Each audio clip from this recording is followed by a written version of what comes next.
baby. Ready to roll. Hey, there we go. Should have brought down a guitar. I have one right here. I have one back here. Hit it.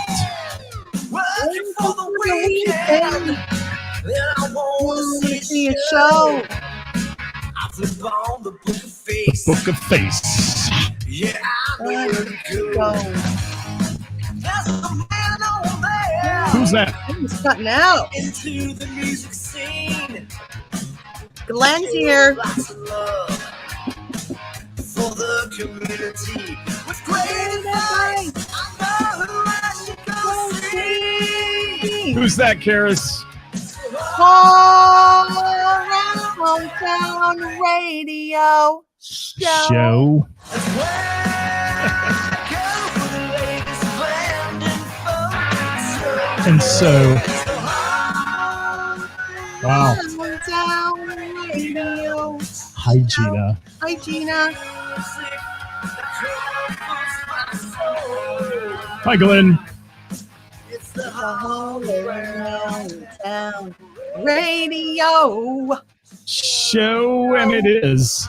It is. What is it? It's Tuesday. It's Tuesday. It's Hot Topic Tuesday on Hall Around Town Radio with Scott Hall and Ceris Christopher. Wow, that was a great intro, dear. You're really good today. You're on it today. Mm-hmm. You are. Yeah. You think? I'm Maybe? on it. Let's do the disclaimer. Let's do it. You ready? Disclaimer. The views and opinions. Uh-oh. Oh, you go. You go. What happened? You want me to go? I lost audio. Oh. Did we lose audio? Oh, we're back. I'm still Okay. here. You still hearing me? Okay. I wasn't hearing myself, but okay. Did you read that disclaimer? No, because you took it away from me. Oh, well, let me give it back. Disclaimer. The views and opinions expressed in this program are those of the speakers and do not necessarily reflect the views or positions of our sponsors or any entities they represent. You're all cut out. How are you? Good. How are you? I love your hair today. Thank you. When did you color it? This week? Just this week. Did you? It's marvelous. Thanks. It's marvelous. Mine's a bit messy. It's like bedhead, but Yeah, worse. it's nice. Thanks. Yeah. That's a good way of saying, man, that really looks shitty. I mean, it's nice, I guess. It's nice. It's nice. Welcome to Hot Topic Tuesday, spreading joy and judgment. It's the lovely Karis and yours truly, Scott. Hey, we've got a good topic today. We do. Let's see who else is checking in with us, though. Let's say hi to some of our friends. Who we got? Jim McCarthy, Rob. Hi, Rob. Carolyn is here. Carolyn, are your kids all still sick? It sounded like her whole house was sick there for a while. Oh. Pete Johnson in the house. How you doing, Pete? Jim McCarthy has to say, who's my brunette partner? I don't know. Some chick got on the feed today, and I said, well, you look pretty good. Let's put you on. Hello. Let's talk. Yes. I'm Karis' sister. What's her name? Candy? Yes. Candy? It's Your Candy. hair looks kind of like Candy today. It's Candy. Yes. Carolyn made it through 2 preschool classes on Halloween. Oh, I bet that's fun. That's fun. That's fun. Are we allowed to call it Halloween anymore in the schools, or do we have to call it something else? I don't know. There's name changes and everything else. It's Halloween. Yeah, that's what I thought too. Happy Halloweener to Rob. What if, and just call me crazy here. What if somebody was like upset about something, or offended, and we all get offended on things. So this is nothing like that. What if instead of everybody having to change the way they do something, they just take themselves out of that situation? Wow. I think you should run for president. I don't know. Call me crazy. Hi, Kara. Alex, my brother from another mother. I've even got the zebra pants on today, Karis. I'm wearing zebra tights. It's rough when you see me in zebra tights. Let me tell you, it's not pretty. I want to see the tights. Do you? I do. Right, hold on. I'll stand up here. You do not. I do. Jamie Minnick's in the house. Bill's in the house. Cheers, Rob Paisley. Happy Halloweeny. That's what mine looks like in the tights. I'm gonna say Halloweeny. Halloweeny. Yes. Erica. What's Hi, that? Erica. Erica's here. Is she? I'm trying to get to everybody. Sean Cooper's here. Bob Klein's in Key Klein's West. in Key West. I saw him that Yay, he had Bob. some shows. Bob and Klee West. Klein and Klee West. Oh, yes. Yes. Carolyn says she does because it's a private school, thankfully. There we go. All right. Oh, that's good. Yeah. I forget what they call it now in the public schools. They call it something different. It's been changed, but who knows? Somebody can throw that in the comments probably. Don't do anything. Don't say anything rude. What Halloween's name is now in the public schools. Yeah, it's weird. Erica is here. Don Hudson is here. Jim McCarthy is mind blown. Thank you, Jim. For what? Jonathan Grooms is in the house. Yeah, let's see the tights. Oh my God. You don't want to. I'm telling you, people. We do want. You're the only one that's stopping us from this joyful moment. Am I a Def Leppard band member? Hell no. I might be their one-armed drummer. Here, can I do that? How do you do that? I don't know. Let me see. Hold on. I'll stand up. Maybe I'll stand up. 3, 2, 1. No, here we go. I got to remove that comment though, because you're never going to see him. What is it? Oh, look at this Tussie. My zebra tights. I like him. Thanks, honey. I like him. Liz is here. Who's here? Liz. Liz is here. I'm showing my tights. All right. Kelly, thank you for being here. All right, let's get started. We've got a topic to talk about. Kelsey, I'm sorry. I can't read because I can't see through this hair. Hang on. There we go. Let me part the ways here. Karis, we're talking about employees and we're talking about getting hired. If you'd like to get a job in the venue business or the bar business, how to go about it, how to not get yourself fired, and how to be a good employee. I guess we can kick all that in there. Let's start with your views on how people should approach you if they're looking for work. Maybe that. I mean, in the bar industry, I think one thing that really, like, I don't know, kind of irks me the wrong way is when somebody comes and they're like, they just come in. Okay. One of the things is you never go to a restaurant and apply for a restaurant job at 12 p.m. or between 12 to 2 p.m. and between 6 and 8 p.m. Why? Because that's their busiest times, right? So if somebody's coming in there to apply for a job at those times and they really don't know anything about the industry and they didn't really care to learn anything, which kind of bothers me. Like, I take everything into consideration, or when people be like, they'll be like, I'd say, do you have a resume? They're like, well, no, I didn't think I needed one because it was a bar job. I was like, well, if you're already downgrading the type of job it is by not having to, you don't think it's necessary to even bring a resume because it's only a bar job. Well, then if you're not already taking it seriously, then why would I take you seriously, sort of thing? You know what I mean? I just think you got to treat every opportunity as it's like the best opportunity, and come in confident. It's like, to hire someone, you need somebody behind a bar. You got to hire somebody confident who can talk with the customers, who can realizes that this is the industry. Certain things are going to happen and you're going to need to figure out, you know what I mean? Like, good personality, flexible hours. You have to have flexible hours in this industry. You have to know that you can't take off every Friday and Saturday. You have to be aware and do your research. I always say with everything, do your fucking research.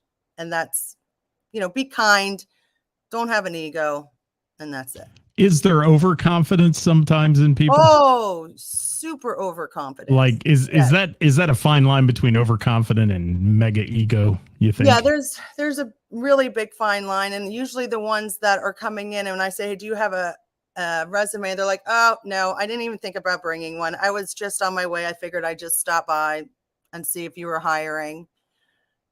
Okay, well, we're not. Yeah. You know what I love too is I honestly, people may not know this, but I did used to own a bar years ago, and people would walk in and they'd be like, I am the greatest bartender since, Tom Cruise in Cocktail. I can do everything. I can make every drink. I know every drink. And I'm going to double your sales in a week. Right. You know, what's funny is, and I know that you were just saying that as whatever, but Tom Cruise was like the worst bartender. He served one drink every like 3 minutes. We would make no money if Tom Cruise was our bartender. That's because the ladies were looking at him.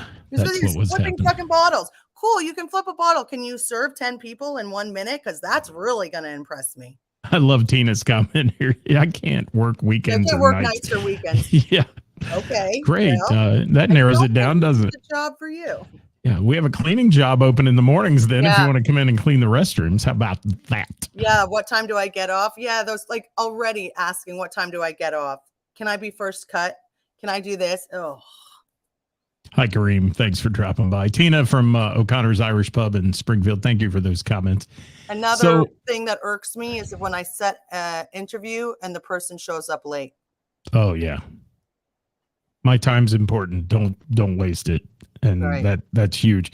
But how should they come in, though? I mean, if you were to give somebody advice, if they were going to another venue to try to get hired, what advice would you give them if they're going to interview with the general manager or they're going to interview with the owner or whatever? What kind of advice would you throw at them on what to do when you go in the door and how to handle that situation and present yourself? The same as you would with any job, is go in there with some information. Say, be like, I know, I love the fact that I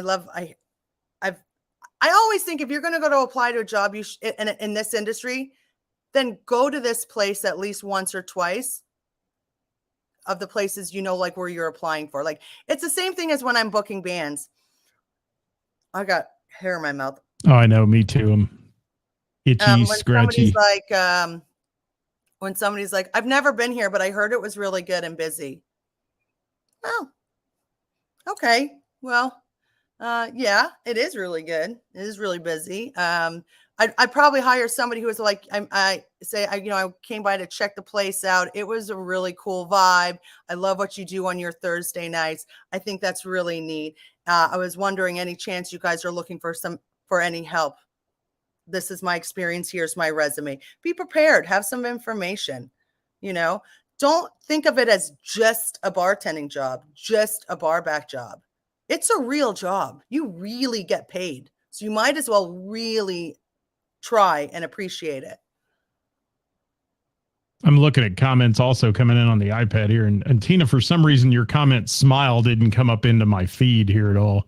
But yeah, smile is the first thing when you walk in, and look like you're happy, because who wants to hire a wet sponge behind the bar? Nobody wants to present that in their place. And man, can I just say this? And I'm not pointing fingers at your place at all, Karis, but I'm going to say I really have issues sometimes with the daytime bartender, the person who works days, because many times when you go into a place, they tend to think they run everything. And in reality, when you talk to the owner, they don't always run everything. And they tend to be really, really opinionated. And I hate to hear a bartender trashing the place. And, well, if this were my bar, I'd be changing this and doing that. And you hear that a lot out of, unfortunately, the daytime person. Don't take offense to that, people, if you're a daytime person. Not all are alike, but I just see that in many places that I go, especially when you stop in to do business.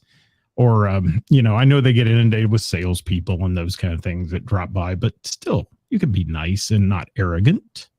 Scott's opinion.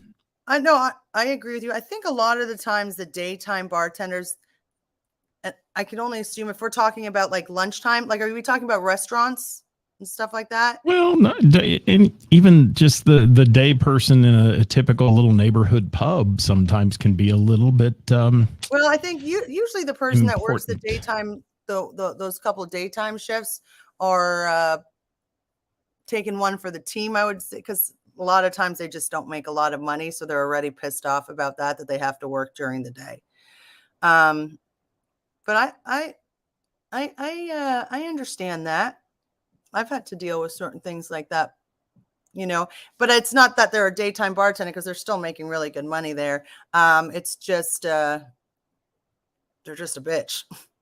Well, and you're talking about Because the I was a goal daytime is bartender and I made a killing.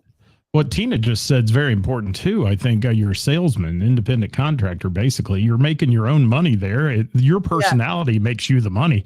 The bar, if it has a built-in business, makes you money. But if you're the one that's drawing people in there, and you have your as daytime bartenders, like say my regulars. If you have your regulars every day and they tip you well and all that, there's a reason they come back every day. It's your conversation Right. or it's your personality behind that bar. It's also the reason they would immediately leave if you change that personality. Well, your staff can make or break your business. So I take complaints lightly, but also not. So, because I know there's certain customers that are never satisfied. But then when I hear the same complaint over and over again, then I know that something needs to be addressed. Right. And Kareem, that's a good comment. That's a great comment there. Likability can compensate for a lot. 100%. One of our hires, she had never bartended before in her life. She was super sweet, and she's super sweet and super kind. And I was just like, well, I can train you, because I would prefer to train somebody the way that I like it done instead of trying to untrain somebody, if they do something the wrong way. But I just think I would rather hire somebody really, really nice and kind than I would somebody just cute. Is it a must that they know all the drinks that are out there when you hire them as a bartender? I don't know all the drinks that are out there. I mean, you have to know all the main ones. There's usually a main ones, but I don't know half the new shots that there are nowadays. And no, you don't. You'll learn, and usually they'll learn on like the happy hour shifts and stuff. I won't hire people from bartending school either, Tina. Although I will say this, that some of them are super eager and at least they tried. So. Yeah, that's like the International School of Broadcasting years ago in radio. That was like the kiss of death. You put that on your resume, you were out. I went to bartending school in Toronto. I've been in the industry for what, and I'm not saying it's the most, but I'm probably over 25 years now, from every single position, from busboy, dishwasher, everything. I've done everything, and I went to bartending school. But I didn't know I was 18 in Toronto in Canada, because you can serve at like 19. I didn't know that's not what you're supposed to do. I was just eager and trying to do the right thing so I could get a bartending job. I really liked Bonnie's comment a minute ago, the word snarky. If they're snarky, that's a good term. You know what's funny is when I was bartending, I have that like there's a humor that not everybody understands. So there is, and I'm sure I've been accused of it, but there's sometimes your charming personality. No, but yes, sometimes people get offended really easy. Sometimes people don't. There's a difference between just being a flat out bitch, which I've had to deal with, and somebody taking something the wrong way. So that's why it's always a little iffy. You know what I mean? So, but snarky, like if you're going to be like, I think snarky funny is kind of entertaining, snarky bitchy obviously isn't. When they're having a bad day and they just take it on the customers, that's not nice.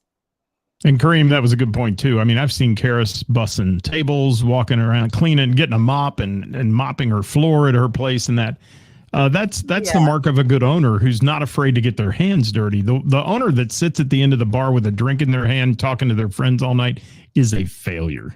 Well, that's just me. There's always these. Everybody wants to open the newest bar and nightclub. And it's usually people, it's not usually, but sometimes it's, people who have a lot of money, but absolutely no experience. And they think all it takes is a lot of money.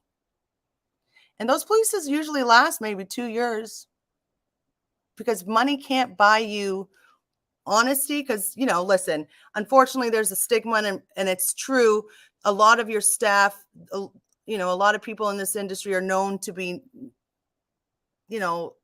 like thieves and stuff, but and I kind of accounted for that when I was doing my like business plan idea, like trying to figure out, I kind of accounted for how much, for that. But honestly, if you have a good staff, and I have probably the most amazing staff ever, and I'm not saying they're perfect. I'm not saying I'm perfect, but the one thing that I make sure that they always know is that I've done exactly what they do. I still do what they do, and I would still be doing what they did if it wasn't for COVID. The reason why I don't bartend anymore is because I wanted to make sure that all of my bartenders had shifts. So I gave up my bartending shifts.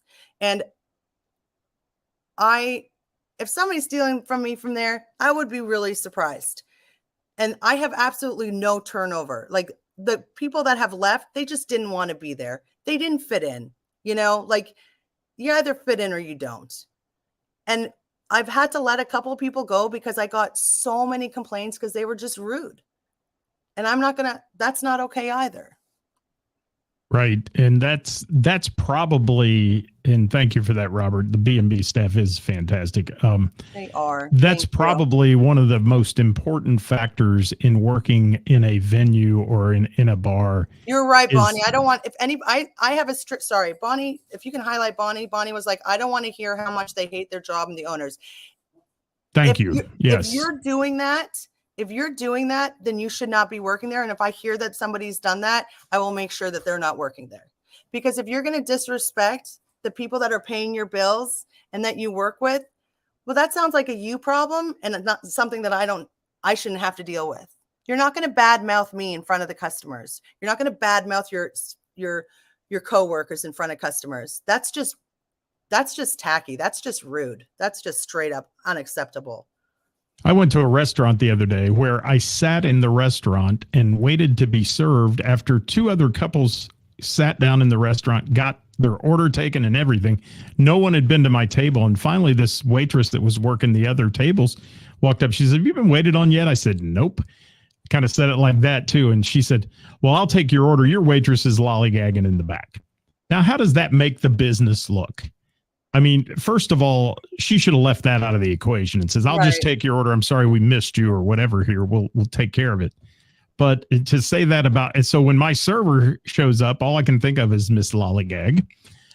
Thank you for showing up at my table. And I think any time that you throw a bucket of MFers out there about your fellow workers or your ownership, you don't fit. You're not a good fit for that place because you can do all you want when the doors close. If they want to tell you they think you're the biggest ass ever, they can do that when there's no customers around, and you'll take it and you'll do with it what you may. But don't you think? I mean, and that tends to be a problem in the nightclub industry because, first of all, lots of people have better ideas. They think they can run the bar better than you. They can do this better than you. And your staff is of the exception.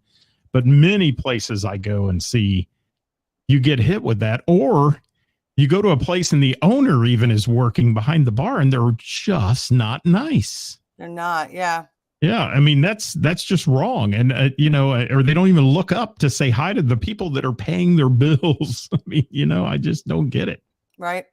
And especially, and nobody's above anything, but if you see another musician who comes in and sits down, or another venue owner that comes into your place and all that, I would go out of my way to make sure those people know that we appreciate you stopping in, even if it's not, nobody's expecting anything free. Nobody's expecting, you're Ceris. Let me buy your drinks tonight. They're not. You don't want that. You just want to go to a place and feel comfortable. And I think that can be a big negative in the staff world. But let's go back to what you said about stealing. You've worked a lot of places. You've probably seen this happen. How do you prevent that without being there 24/7? You can't really prevent it. You've just got to hope. I mean, you just got to hope. I don't know if this is naive of me to say this. I don't know. But I mean, I'm going to go back, retract that. There are ways like hiring secret shoppers, secret all that, which, people that come up, they know what they're changed, what they're expecting, what they're watching. Like, I know all the tricks. So if I start seeing these certain things happen more often, then I can pretty much guess that they're, something's going up. Why are you doing all these things? And again, I'll go to continue. I don't know if this is me being naive or if it's me just being hopeful or what it is. And I don't really care. But I like to think if the staff respects you as a boss and an owner, and you respect them back and as an equal, because in my opinion, I can't have a successful bar without that staff. So they are equally, if not more important than I am when it comes to positions in that bar. You know what I mean? I give a shit about how much money they're making. That's the first thing I ask. Are you guys doing okay? When it was COVID, I was handing out cash because I was like, I'm going to take care of you, And I like to think that if they feel respected and treated well, that these things I don't necessarily worry about it as much. It's still in the back of my mind, but I don't worry about it as much. I also have, we do inventory every week. And if the inventory is really, really bad, anybody that's had their hand on the bottles has to pay. So do you weigh them? I have somebody that comes in and measures them. Yeah. Right. Gotcha. Weighs everything, counts everything, like triple counts everything. And if it's really bad, because I've paid a lot, it's a lot of money. Like Bevan Co. or somebody like that? It's a private person. And because I'm a small place, I don't need something big like that. But if it's really bad, then everybody's responsible for paying that. And we go by how many shifts each person has worked. Because I'm not going to pay for all of that. We all have to be responsible for it, And Tina, that's a good comment. Overpouring is a big problem. Overpouring is a huge problem. And I'm the biggest overpourer there is actually. But, and we take a little bit of I allow a little overpouring because I think it's important. I'm that owner. I was a bartender first. So to me, it's important to give your staff a comp tab because that's how you build regulars. That's how you build those relationships. So to me, and I would rather know how much you're giving away. I want to know everything that's going over that bar. So depending on the night, the bartender will have a $20 comp tab, and that gives you free will to buy your customers a shot or drink, something like that. And I always say, listen, if your comp tab is going to be extra large one night, just warn me. I'd rather know what's crossing that bar than what's not. So I give my bartenders the freedom to have a comp tab so they can build customer service. So if somebody has a complaint or something didn't go right, they're free to say, you know what, let me get this for you, And I also allow a little overpouring because I like to take care of the customers, especially the regulars. You want to make sure that they're happy. Right. I got you. And, but it doesn't happen a lot. I mean, I watch your bartenders pour. I mean, I drink liquor, so I don't drink the beer. I see what I get, and I get a consistent drink every time there. I know what I'm getting. Right. I mean, you do. And it's not, Johnny Fink says, call John Taffer. That stuff is over the top, but he does go into some seedy establishments. I will say that, which make it fun to watch. But I want to ask you this too. We were talking about stealing, and I want to share a story with you. And I hired a manager once who came extremely recommended in my bar by she worked for a major restaurant chain, and the management there just touted how great she was. She's going to do you so good. She's wonderful. She's all this. She's all that. I think because they wanted to get rid of her. But I was out one night and I drove past my establishment, and when you came off the highway, off the exit ramp, you could see the rear area of my establishment, and I saw a car back there with the headlights on at the loading dock. I was like, oh, that's interesting. So I, 1 o'clock in the morning, whip in. The next day is the Super Bowl, and I'm working Super Bowl. So I'm going to be the manager on duty for the Super Bowl. Pull around back. There is my manager, Miss Wonderful. Can I say Applebee's? I'm just going to say it. That she came from, who had all the greatest ideas in the world, was going to change the world and make the bar a better place, and all this, is loading her car full of chicken wings alcohol, beer, booze, Oh my because she's having a Super Bowl party at her house tomorrow. Oh my goodness. And I fired her on the spot. She admitted it. I mean, I caught her. I fired her on the spot. She said, "You want me to unload this stuff?" I said, "No, just take it with you because you obviously need it worse than I do." Yeah. And she drove off with, 50 pounds of chicken wings and all that. She was going to have one hell of a party at her house. And I trusted this girl as that dreaded term key holder, Yeah. And when the cat's away, the mice will play, so to speak. And that was the experience I had. And then the obvious, giving your friends drinks, that when it's that every night, it's expected. Yeah. And certain people would come in and you could tell they would avoid me because they knew the bartender was going to slip them a free drink every time and never ring it. Or the other one was not ringing the drink and sticking the money in your pocket when it was all cash. Right. So those are those are things that I look for 100%. And to me, that's a huge sign. Like you would notice that's what those secret shoppers are for, is to go order and see if they put it in their till or not. Or, they'll ring it in, but then void it out and then take the cash out when they pull their tips. There's a whole lot of tricks, and it's a pity that they exist, but they exist. And like I said, as when I was taking over the bar, or when I bought the bar, I took that in count. I took a certain percentage of how much it was going to cost me for theft, because it's just a reality in this industry and it sucks. And if one of my bartenders now has been doing that to me, I would be surprised. I really would.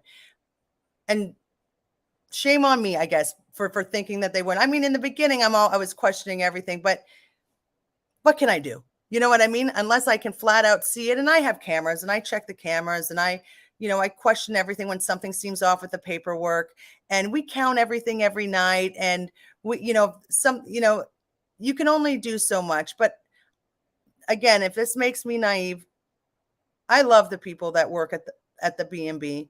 They're incredible humans. And I personally think if you don't get that way by stealing, in my opinion. Right. And I respect them and I take care of them. And I do believe that they feel the same for me. I do. If they don't, I got screwed, Let's talk about support staff real quick before we have to go today. Let's talk about support staff. And you don't technically have bouncers in your bar. Yeah, we do. Do you call them that? No. Yeah. I mean, I've never heard you call anybody a bouncer. Insurance. But you don't call them that. You have people there. We used to call them floor host back in my day, and they would walk around, and that was back when that's all they did. They didn't bust tables. They didn't do anything. They just stood in the room because you knew something was going to happen because you had 1,000 people in the place and all that. Right. But those days are kind of over with. But how do you select those people so that you don't get the guy that's the big hothead that, because that can be a problem, because people, there are people that like that ego and like to be in charge and take somebody outside and want to fight them. And that's a bad liability thing, isn't it? It is. And I politely had to let somebody go for that. The first thing I say is when, for our door guys or anything like that, is be kind. Just be nice. People respond to nice way better. And I don't even care how drunk they are. Just be nice. The second you start becoming aggressive and rude is the second they start becoming, if they weren't before, So I don't want I'm the biggest hothead in that place anyways. If somebody's doing something wrong, I'm honestly the biggest hothead in that place. So let me take care of that.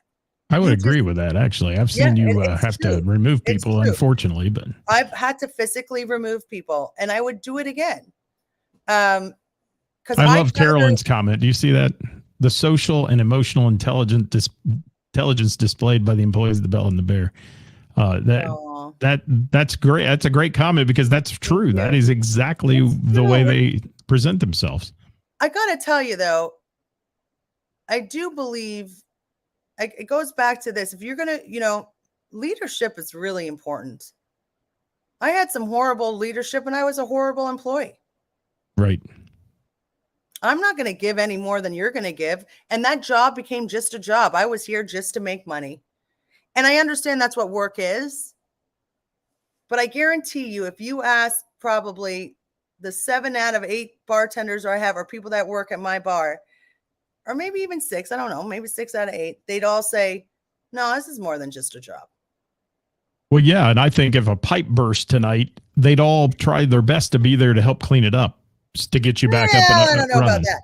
But no, I think so. I mean, I think they care that much about your place. They do. You know? They care. But we all do silly things and we all make mistakes. And but I don't know. Leadership is important. Caring is important. I don't treat the bartenders like they're beneath me, because they're not. They're, if anything, a little like I need them.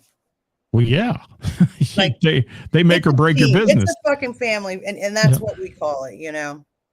Right. And you've walked into many a place. I've walked into many a place where the bar staff, you can tell in 5 minutes they're not happy. They're not happy. You know, it's awful. I can not only tell that they're not happy, I can figure out the reasons why as well.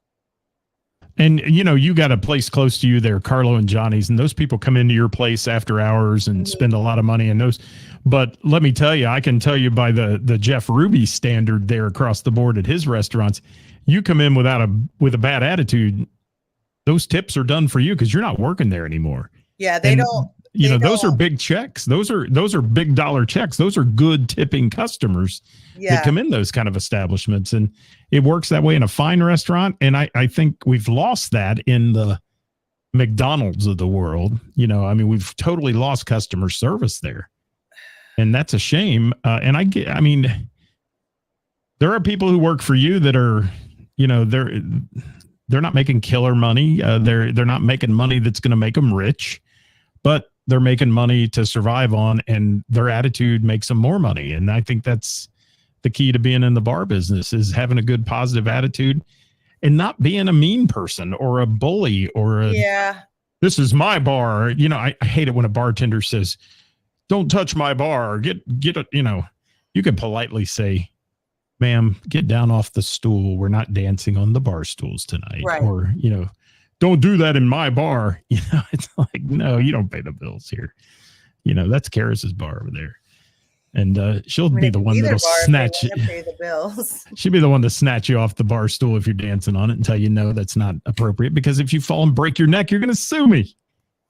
You know, that's how it works. Anything else you want to give any advice to anybody that might be looking to work in the business? Again, you talked about going and getting hired, but what are the big do's and don'ts real quick of employees in a bar? Well, it depends on the bar, but I would probably try to stay away from fucking your customers. However, I will say, why did I say that? But you might make more money from that customer. But the problem is the owner probably will not be too keen on that, because then you lose customers. Stop now. Damn it, I said stop. Stop it. Oh my gosh. Yeah, you kind of want to, if you're going to lose, if you don't work out, and I'm not trying to be rude, but a lot of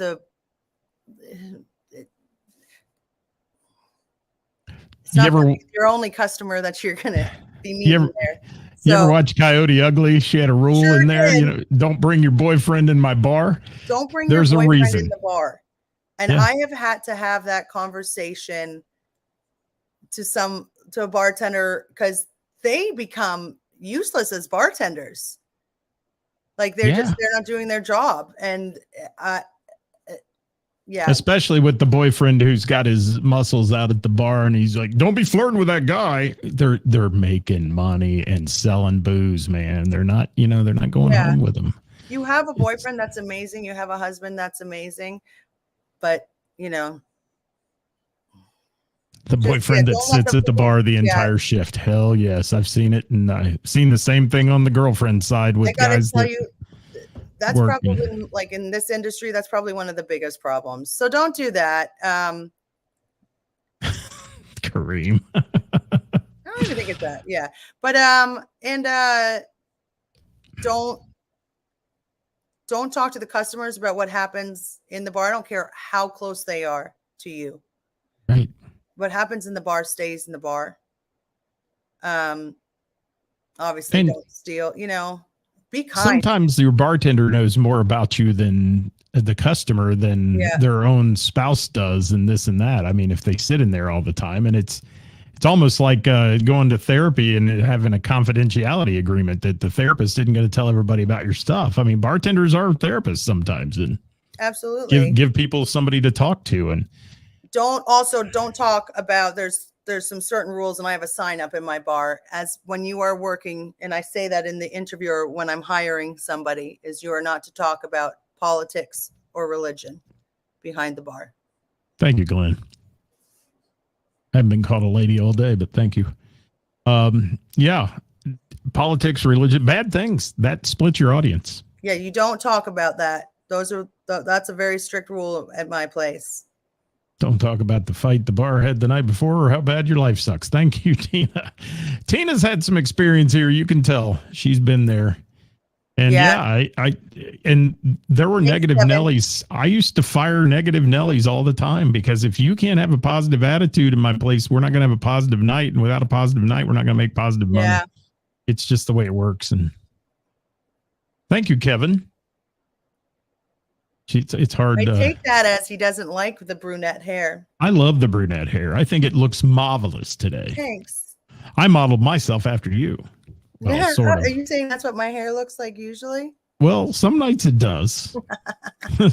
When you're in your Farrah mode, it does. It does. Leave your problems at the door. Thank you, Tina. And that could apply to everybody that comes in a bar. But, sometimes people come in to sit at the bar and cry in their beer. It does. It's been the nature of bars for years and years. Don't get drunk behind the bar. Oh, yeah. Yeah. Do you allow your bartenders to drink if somebody buys them a drink? 2 drinks a night. That's it. Because that was becoming a problem. And what if 10 people want to buy them a drink? Can they do the old fake drink thing, or do you not let them do the old that? fake drink thing? They can say, I can take it later. They can make it and put it behind the bar. But one in the well type thing. Yeah, I mean, you're allowed 2 a night, and you have to text something. And I've had somebody who, if you sneak it, I'm going to find out because I watch the cameras, because it's a big one. Because if anything happens, we're responsible. Well, yeah. Today's world is so different than it was back in the 80s and things with bartenders. Thank you, Jamie. Oh, thanks, Jamie. Back in the 80s, I mean, there wasn't the scrutiny about the DUI laws. There wasn't all this stuff. Right. And nowadays, that bartender is responsible for a lot of things. And, the bar is responsible that no one gets hurt, that no one slips and falls on the floor. That there's not all these lawyer commercials on TV for nothing. A big one that this is for bartenders. It's to save their asses, but also for the bar owners and managers is have a I forgot the word now. English has lost me. A incident book behind the bar. So after every single bartender's shift, they have to write in the book if there was anything, from as little as somebody telling you to fuck off, as somebody, dropping their drink, to somebody especially of you not letting somebody drive or attempting them to not let them drive drunk. If there was a fight, you have to write. I have them write absolutely everything in that book. So it's accounted for with the person's name and information. So that way, if something happens, we can look back in that book and know what happened. And that I would take that to any manager or owner. If you're not doing this already, start doing it. That's good. It's kind of like the captain's log, so to speak. What happened? Yeah. It could really save your butt later. And Tina, I agree with that 100%. There's so many modern chemists out there today, and coming to work high is a problem. It can be. It's funny is I had one staff member who just worked better high because it calmed them down because they were so, spirited. So that person I let smoke weed because it actually made him a better bartender. There you have it, folks. You heard it here first. What else we got? Anything else? I don't know. I agree, Jim. That is genius. I wish I'd have thought of that back in the day. I mean, we wrote witness statements down for the police most of the time when bad things happened. That's what we ended up having to do, but that was usually because of fights and things. Yeah. Hi, Cricket. Thank you for stopping by. Always work with the cops. Like, I offer up any video images always. It just benefits you in the long run. Yeah, and that's great that you do that, because not everything's always true that people say. It's not. And when you end up looking at cameras and things and you realize that person's full of crap, and it happens. Yeah. It does. Hi, Billy. Thank you for being here. I think we've had a good discussion today, Ceris. I thought it was a great topic, and I'd like to finish it off if I don't mind. My part on this is how. Please finish. Well, how I always do. Is how lucky I feel to have the staff that I do. They piss me off sometimes, and I'm sure I piss them off, but they are truly amazing. Like, it is such a great team there. It is really cool. And I love it. I agree with you. I love your staff. I think and we may slip, we might get in bad moods sometimes, but yeah, everybody has a bad day. Yeah. They do. And but for the most part, I would say that I've had encounters with at least 90% of your staff is well above many others everywhere. Yeah, and I think and you've sorted those out, and you have to sometimes weed out the bad apples occasionally and move on. And I think that every bar owner has to do that. Every business has to do that, and, yeah. And it's unfortunate that people that are real good when they start, sometimes 5 years later aren't as good as they were, and things like that happen. Complacency and so on takes place. When I knew it was my time to stop bartending at this one bar that I used to work at, because it didn't matter if the person said hi to me or anything. I was angry. I was pissed off, and I wanted to fight them. Like, I was the biggest bitch behind the bar you could ever meet. And I had been bartending for I don't know how long. And then my manager, because he was my friend, I had worked there for so long because I'm very consistent. And my manager pulled me upstairs after a shift one night, and he said, "Hey, you think you're ready to maybe hang it up, not bartender?" And I was like, he's like, "Because you are just nasty." And I was like, "Yeah, you're right." That's when I knew it was time to go, because I couldn't even pretend to be in a good mood anymore, because it is a lot. They deal with a lot, especially when it's a younger crowd. Oh yeah. Yeah. That it is exhausting. Like, you deal with a lot of abuse. So that's that. All right. Well, we've gone way over, but that's a good thing. It was a good discussion. Thanks for everybody's input today. Thank you for your comments. We appreciate you. If you're watching after we're live, please give us a comment. We'll monitor that and respond to you. Ceris, it's always a pleasure to see your brunette self, your alter ego. Thanks, guys. You're wonderful. You're wonderful. Thank you for being here, folks. I will be back tomorrow with we've got a blues event going on in Cincinnati this weekend on Saturday. We'll be talking to those folks tomorrow, and look forward to seeing you there. And on Thursday, it's Who's Playing Out, brought to you by Froggies in Monroe, Ohio. The best musicians and venues in the tri-state, including the lovely Ceris's venue we'll be talking about. And Dewey says, "See me at the next Whammies gig." I'm going to be joining the Whammies. Yes, I am. I've got their shirt on. Actually, I'm going to do Mr. Burroughs Halloween trivia tonight. We're all dressing up. So that's what's shaking there. Thank you so much, everybody. We're getting out of here. Ceris, say goodbye. Say goodbye. Say goodbye, Ceris. Say goodbye, Ceris. Say goodbye, Ceris. Come on, Ceris. Say goodbye. Come on, Ceris. Say goodbye, Ceris. Say goodbye. Who else is going to say goodbye tonight? Anybody? I don't have anybody. I'm going to get out of here. Bye. Bye. Bye. Thank you, everybody. No this or that this week.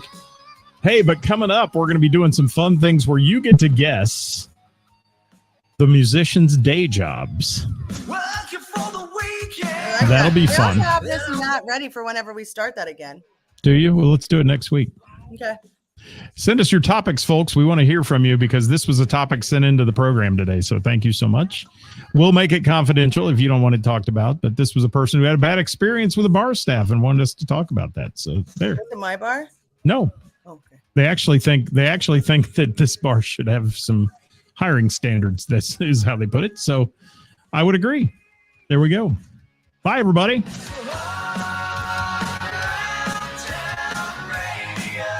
Show.